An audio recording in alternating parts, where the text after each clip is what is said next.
universe. I'm back. And I don't know why I felt the need for a hiatus after... Actually, no, that's not true. I know exactly why I felt the need for a hiatus after the last recording. Because it was the first time I realized I had recorded something for no purpose. And it's not that you can't find some value in there, and it's not like there's not a nugget or two of cross thought that had some value that I could recognize in a re-listen. But, I mean, I talked for 42 minutes. Was it 46? 48? 42? 42. I'm pretty sure it was 42, which is embarrassing in that regard. Whatever. The fact that I spent 42 minutes discussing my schedule at work, what a big box minimum wage job schedule should optimally be designed to coordinate, David Duvall, and random other golf. I don't even know if I could get myself interested in that conversation. It is the kind of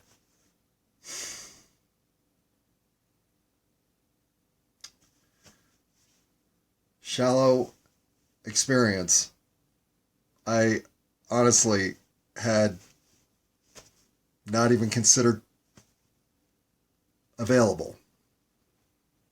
And I'm not trying to be deep or anything stilted here.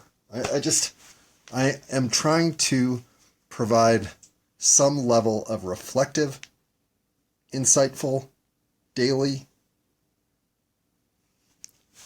observation from within about the universe and about my own experience in it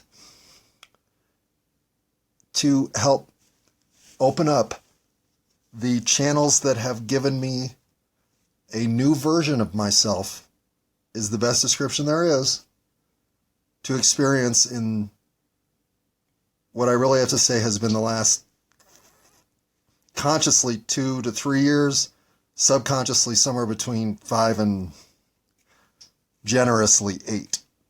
Generously 9. So less than a decade. Have I been somebody who could, when asked on a questionnaire, on a scale of 1 to 7, where would you rate yourself in terms of how much you like yourself? 1, can't stand looking at myself in the mirror, hate myself that much. 7, I'm sorry, what'd you say? I was too busy loving myself. I was a 1 for a while. I was a 1 for the period of time until I wasn't. So I went from can't look at myself in the mirror to holy shit, I love my life. And this isn't about the pettiness of what schedule did you say you got? That is a conversation that even maybe my mother would be interested in my schedule. If I texted it to her, she might save the text. But she might not. She might not even read it. I mean, let's face it, it's 50-50 on that anyway. But I essentially threw out a mayonnaise sandwich. Anybody up for a mayonnaise sandwich on Wonder Bread? No, I only have crusts. I know it's weird, this whole loaf is made up of just end pieces. Yeah, I can flip it around, put the white bread out. Now you want a crusty out? You don't want one now? Mayonnaise sandwich, man. Free mayonnaise sandwich? Anybody? Nobody wants one. Alright, so having delivered a mayonnaise sandwich in the last one, I feel like I'm obligated to come this time with a smorgasbord of mustards and lettuce, tomato. Who needs some of this sweet relish? No, I've got dill relish, of course. Why would I not bring dill relish? Hello? There are also 74 different kinds of deli meats to choose from. Most important. Oh, and don't miss the 155 different bread trays. I can treat you right, or I can treat you like a mayonnaise sandwich. So, starting off that entire episode with a pauper's brag had to be identified as well. And I don't mean to review that episode, but it is such a miserable experience to have listened to it again that I really did give myself 24 hours to get some laundry done and some other shit done. And then that became contagious enough. Plus I ended up helping my parents with some tasks, and I became productive enough that, frankly, a 2-day timeout was actually just fine. But hey, it's 420. Like, we're going to take a timeout on 420? No. 9:28 on 420. So, 5:59, 6 minutes into the recording. Can I get around to something worth listening to? Maybe. But maybe I'll just David Duvall the whole thing, right? Alright, so I don't brag about having 91 cents in my bank account, which is what I had until my direct deposit pay for the last 2 weeks just hit. So now I have slightly under 1,000. And it's already gone. That's the only thing about being check to check, is every check that comes in has been spent. Even if it's on food that you're going to eat in 10 days. There's not a dollar in there that hasn't already got an obligation. And that's fine with me. Like, I just don't need anything except to eat and ensure that I've got transportation back and forth to work so that I can afford to continue to buy things for my dog, cat, and yard as necessary. But living with 91 cents in your bank account, and that's exactly what was in my bank account. I almost took a picture of it because I graduated in 91, or college at least. So I thought it was a fitting tribute to the value of my college education that here my 91 philosophy degree is now providing 91 cents of cushion until I'm paid. But finding a financial relief valve, I always figured I could pull a miracle out of my ass and somehow find comfort through alternative channels. I've always felt that way. Like, I've always felt like I was on planet Earth to witness something. These are just things if you had to ask me, well, do you have anything that feels like it's in your DNA? I'd have said, yeah, I don't think I'm here as a participant. I'm here as a witness. And you can't hurt people. That's just unacceptable. I don't know that I had much more than that.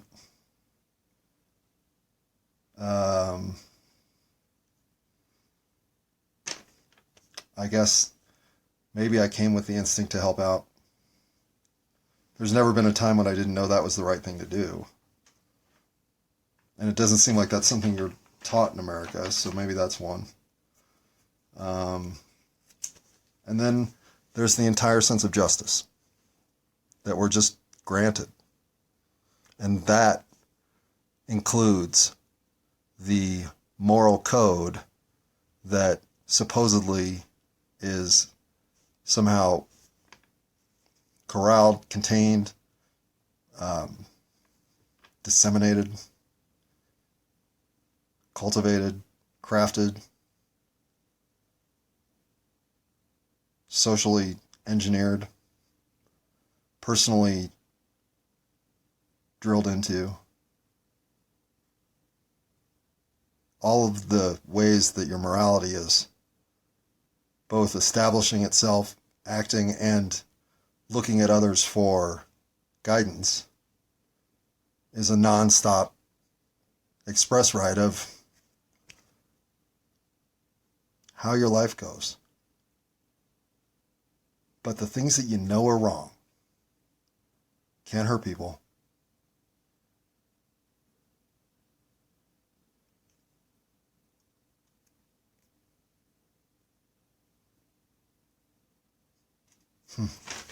I don't know. It's been bugging me because I'm so convinced now that most of what I think, I've been coerced, trained, and corralled straight into a pen of, look at that billboard, learn it, live it, never question it. And if nothing has ever questioned my sanity like this experience of thinking we're all duped in massive fashion, like some plot in a movie, well, I'm just so uncomfortable with the thought I can barely have it. Even if I think it's 100% right. It eats at me to think that I have to constantly question my sanity in a world full of insanity, because I no longer have a barometer on which to gauge true conditions. Every dial I look at gives me a different reading minute to minute. Every place I look changes my experience drastically based on what I see. I'm living in shock culture. And I'm done with it. I don't want to be here anymore. I don't fear any of you. I don't loathe any of you. And I certainly have no aggression toward any of you. I'm here to say, I bet there's something about you that is awesome and waiting to be discovered. And if for any reason that's something that we have a moment to share, I hope I can provide the same. But I don't know how much awesome's left, because I'm trying to at least bear everything in a way to contend with a society built on lies. I don't want any more lies. I can handle the truth. And it seems like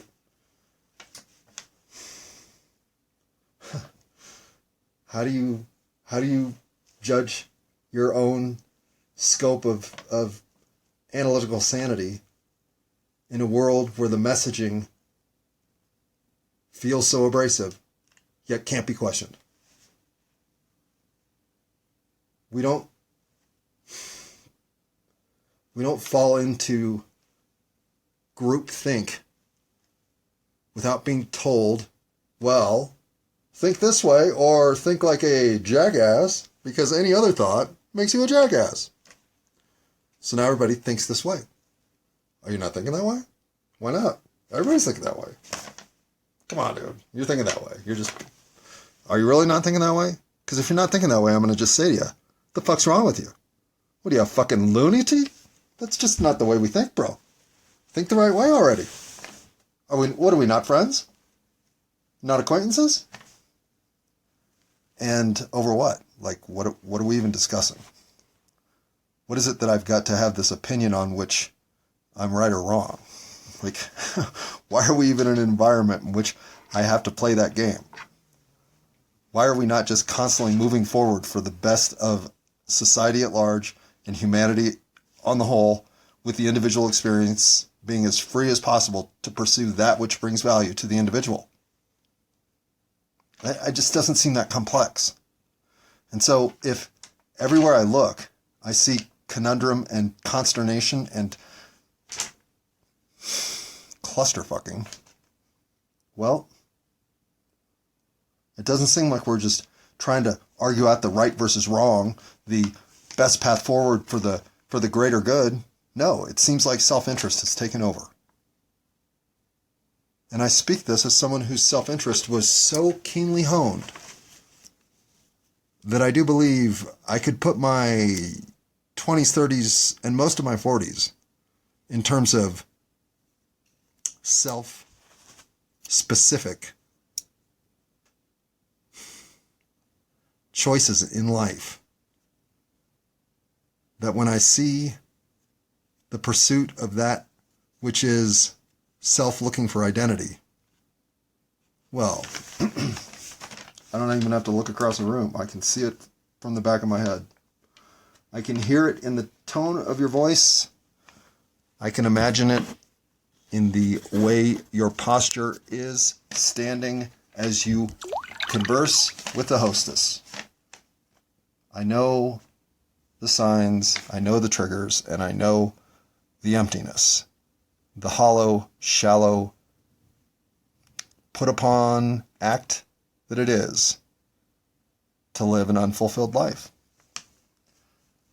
The question is, why am I seeing that everywhere now? Why is nobody winning? If we're in a society where only 1% of 1% get to win, well, we're in the wrong freaking society. I don't even get how that's possible that we're having a conversation to say, well, it's not really the 1% of the 1% that are winning. It's more like the 3%. Okay, so 97% losers? I mean, that's the good spin. That's what Fox is telling us. So, if I'm in a country that's sold out the entire leadership structure and the governing authority disciplinary bodies therein, courts and enforcement, well, then it is a game of the 3%, right? You're either in or you're not. Because if you're in, you're literally covered. We got it all. No, we got it all. Like everything, including we're going to make sure you know exactly what lines to walk. We have it covered. A to Z. Don't even think about it. Just enjoy the ride. It shuts up almost everybody. Because they're convinced they've won. They're in that inner circle, right? They're privy to the conversations that only select few even know are happening. They're part of the club that has their little piece of whatever knowledge, information, access, revelation, prediction, prognostication. Let's hope not inevitable outcome. I don't want them to have that much knowledge. But they've got their bits, pieces, and compartmentalized truths, realities, lies, matters not. Whatever it is that binds them to the club, it's not enough. Even they know there's an outside in which they sit to look in, because the real insiders, the real club, are the ones truly influencing everything.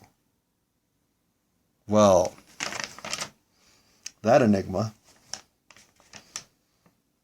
that one can't be found crawling up the line that is the traditional ascent of capitalist America. Nope. In fact, it's guaranteed not to find it that way. You have been pigeonholed into that 3%. You've been targeted. You've been placed there. You don't even see it because you think you've won. So all I ask is, how happy are you? How happy would your 8-year-old self be looking at you now with what you consider a winning life? Could you sell it to your 8-year-old self? Well, let's move on. I don't want to get morose about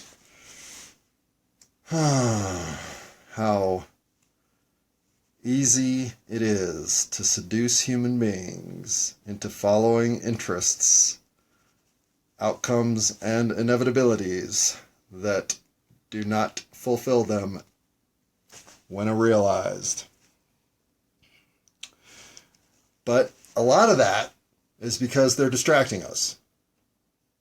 And as we are distracted, we are incapable of pinning together enough reward to really truly define fulfilling paths that we might then navigate in ways that are uniquely ours.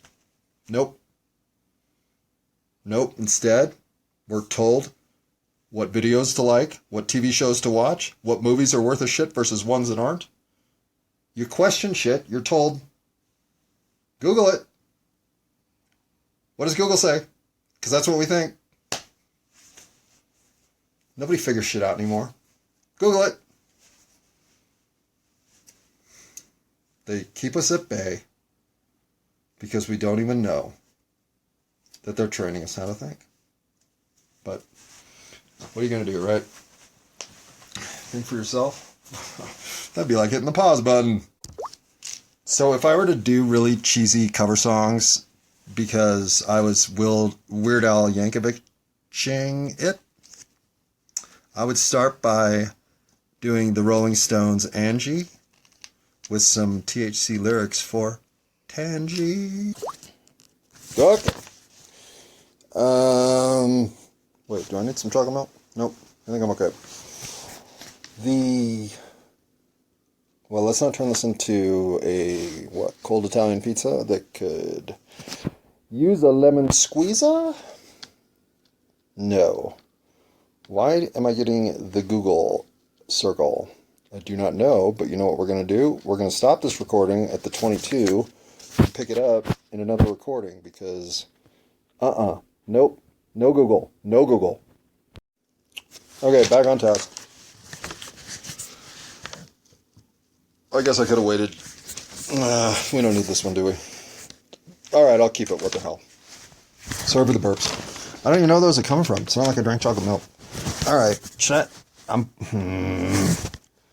back to value. After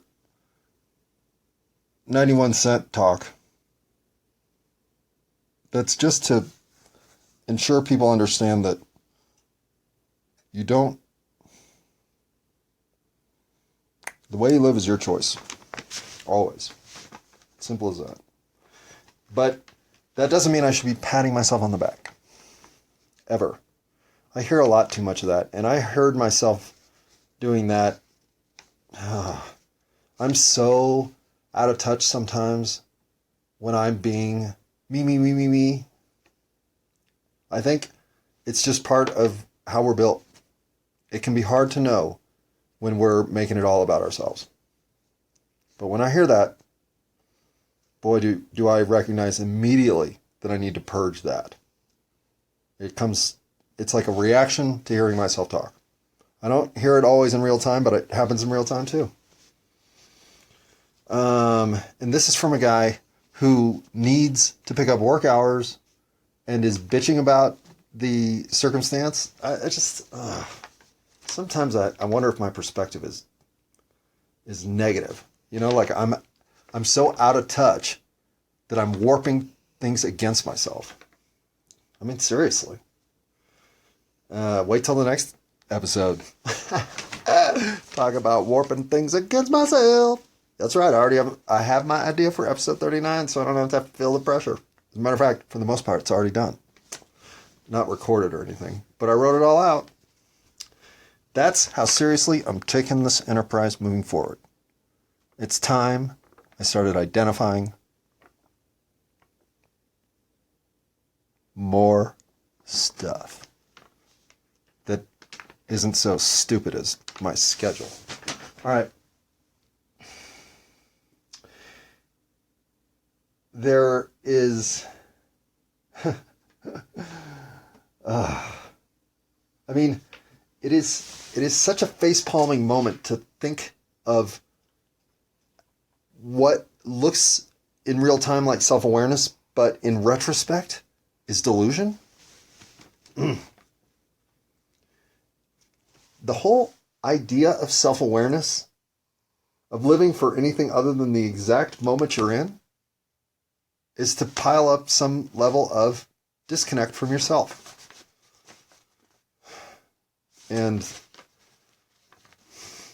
Or to indulge in yourself in a way that is equally delusional.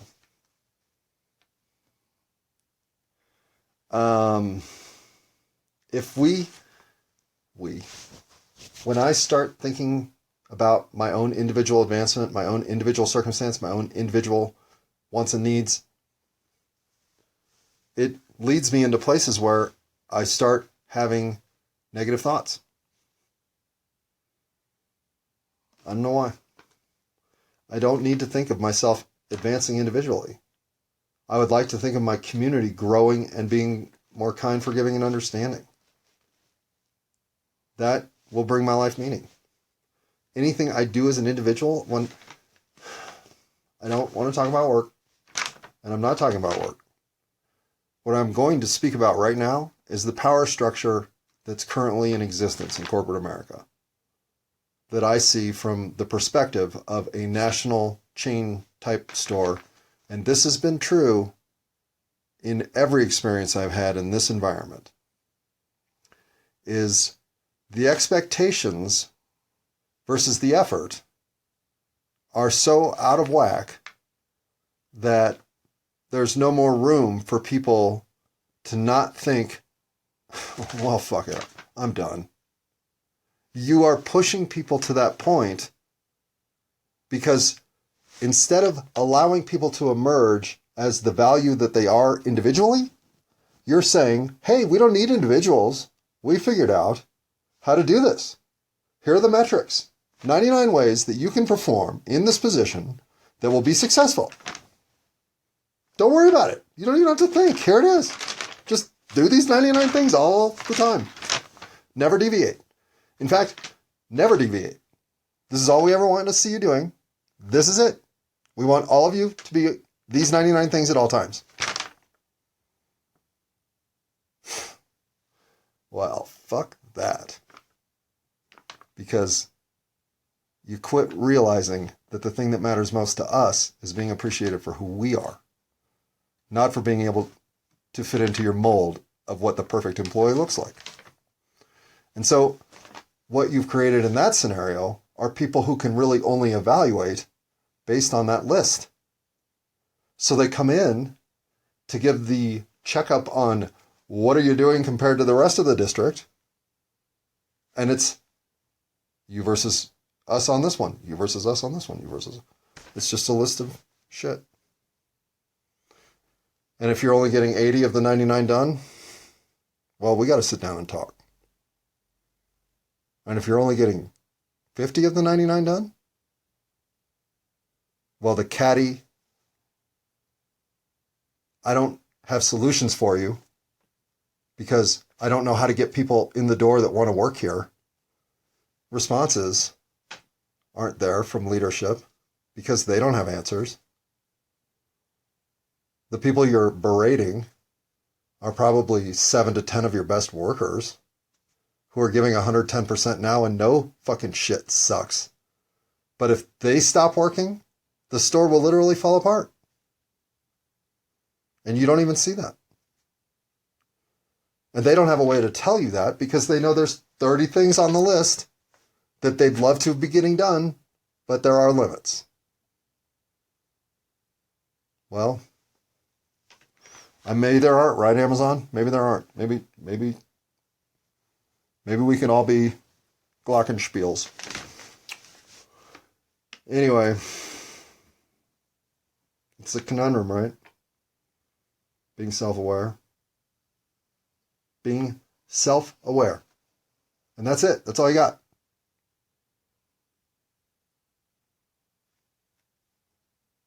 I mean, you want to talk about your enigmatic conundrum? Wrapped up in a pig blanket full of what the fuck, bro? Try human life. You're dropped on planet Earth, useless, for at least, 4 years? You can't even think about surviving. You're just waiting to get eaten by a bear. Unless somebody comes and takes care of you. How is that survival of the fucking fittest? were sacks of meat. For a long time. Do you know what most animals can do the minute they're born? Fucking survive. You know what humans need? Well, Billy doesn't like corn. At least not canned corn. If you have corn on the cob, he'll eat that. If you have butter and salt. Well, I don't even think Billy should come to the party. It sounds like you're not even trying. Humans. Okay. And I'm one of them. I'm so full of bullshit and dumb stuff and thoughts that are... It's not just you. Or is it just me? It's all of us.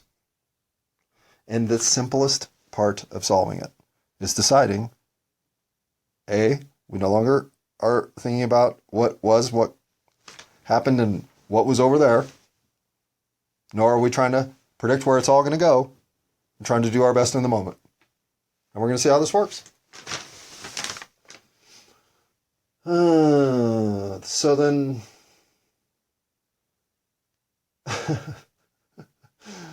I forgot the one interesting thing I think about OJ, which is the conspiracy that he's covering up for his son having done the actual murders. Now, do I believe that? Of course not. But it's one of my more... I would actually be okay with finding out that's true. I don't know why, because I like the Naked Gun movies. I don't know. I mean, OJ's not... He's not Bill Cosby. But OJ? Really? All right. Well, I'll leave it at this because it says... Oh, no, I do want to make this point.